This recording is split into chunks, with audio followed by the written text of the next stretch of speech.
নমস্কার। ঠাকুর মা স্বামীজি আর আমার গুরু মহারাজের চরণে প্রণাম নিবেদন করে শুরু করছি আজকের পাঠ। আজ আমি আপনাদের শ্রীমৎ স্বামী ভূতেশানন্দজি মহারাজের জীবনের কিছু ঘটনা বলবো। কলকাতা সংস্কৃত কলেজে পড়ার সময় মহারাজদের কাব্য পড়াতেন পণ্ডিত রাজেন বিদ্যানিধি। তার নিরভিমানিতা এবং সারল্য সম্পর্কে মহারাজ একটি ঘটনার উল্লেখ করেছিলেন। বলেছিলেন, উনি তো কাব্য পড়াতেন। কাব্য মানে তো জানো, তার মধ্যে বালিতে চিনিতে মেশানো থাকে। যে জায়গাগুলোতে আদি রস বা শৃঙ্গার রসের প্রসঙ্গ থাকত, সে জায়গাটুকু পড়িয়ে যাবার পরেই কিছু দুষ্ট ছাত্র জিজ্ঞাসা করত, স্যার ওই জায়গাটুকু আবার একটু বুঝিয়ে বলুন, ঠিক বুঝতে পারলাম না। তিনিও সরলভাবে আবার সেই বিষয়গুলি পুনরাবৃত্তি করতেন এবং ছেলেরা তা নিয়ে ক্লাসের পরে খুব মজা করত। মহারাজ মাইসোর স্টাডি সার্কেলে পড়েছেন শ্রী সুব্রমণ্যম আয়ারের কাছে। তাকে সকলে আঙ্কেল বলে ডাকত। মহারাজ তাঁর সম্পর্কে বলেছিলেন, তিনি ভালো সংস্কৃত জানতেন না, ইংরাজিতে অনুবাদ করা বই থেকে পড়াতেন। স্মৃতিশক্তি ছিল তাঁর অসাধারণ। যে কোনো কারিকার সংখ্যা পর্যন্ত নির্ভুল বলে দিতেন, কিন্তু শঙ্করাচার্যের ভাষ্যের ভাবকে পুরোপুরি মানতেন না। সমাধি এবং সুষুপ্তি অভিন্ন বলতেন। তাই আমরা মজা করে বলতাম, তার কাছে তো আমরা শঙ্কর দর্শন পড়ি না, পড়ি কুম্ভকর্ণ দর্শন। বেলুর মঠে মহারাজদের শাস্ত্র পড়াতেন পণ্ডিত তারাসার ভট্টাচার্য। তিনি মহারাজকে খুব স্নেহ করতেন। মহারাজের শাস্ত্রপ্রীতি তাকে খুব মুগ্ধ করেছিল। তারাসার পণ্ডিত মহাশয়ের প্রসঙ্গে মহারাজ বলেছিলেন, খুব শাস্ত্রজ্ঞান ছিল তাঁর, বেদ বেদান্ত যেন মুখে মুখে। খুব চিন্তা করতে পারতেন। একদিন এই রকমও হয়েছে যে ক্লাসে যা পড়াতেন পরের দিন হয়তো পথে দেখা হতেই ধরতেন এবং বলতেন, শোনো, কালকে যে ওই জায়গাটা এরকম বলেছিলাম তাতে এই দোষ হয়, সেটা ওরকম বলা আমার ভুল হয়েছিল, এটা এই রকম হবে। একদিন কি একটা প্রসঙ্গে আমার সঙ্গে প্রশ্নোত্তর খুব জমে উঠেছে।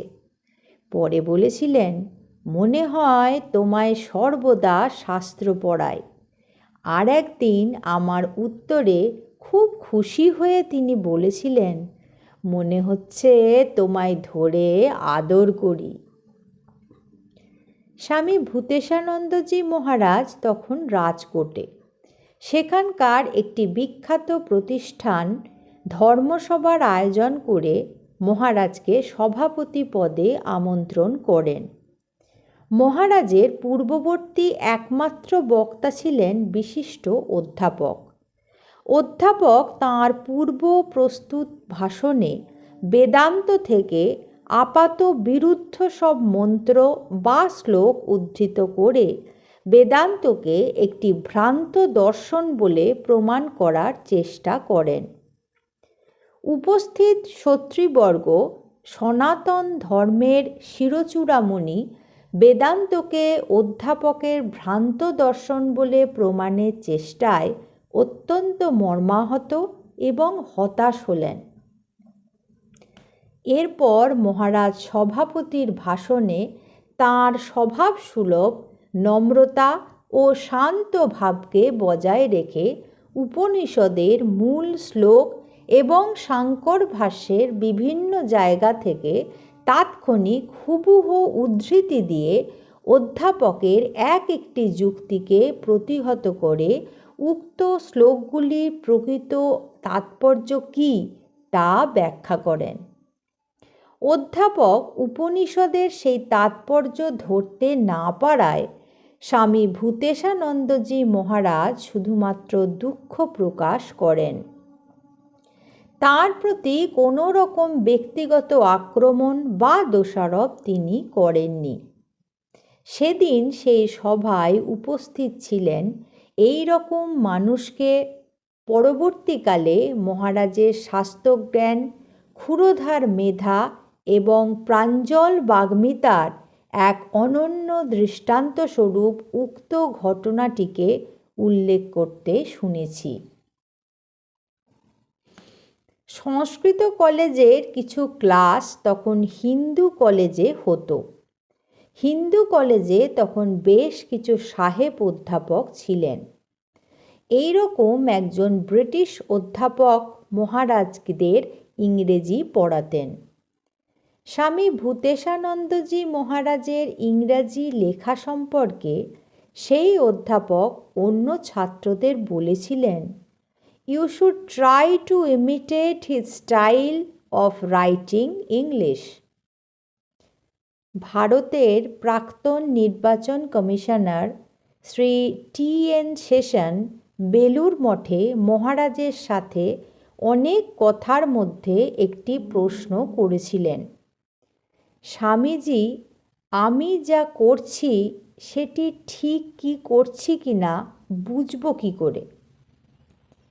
মহারাজ উত্তরে বলেছিলেন, "যে সিদ্ধান্তটি নেবে তাতে যদি তোমার কোনো ব্যক্তিগত স্বার্থ মিশে না থাকে তাহলে জানবে যে সেটাই ঠিক।"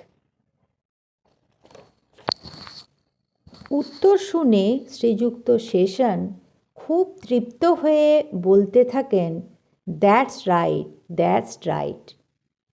ভারতবর্ষের ভূতপূর্ব শিক্ষামন্ত্রী শ্রী ত্রিগুণা সেন কাঁকুরগাছিতে মহারাজের কাছে মাঝে মধ্যে এসে বিভিন্ন প্রসঙ্গে আলোচনা করতেন।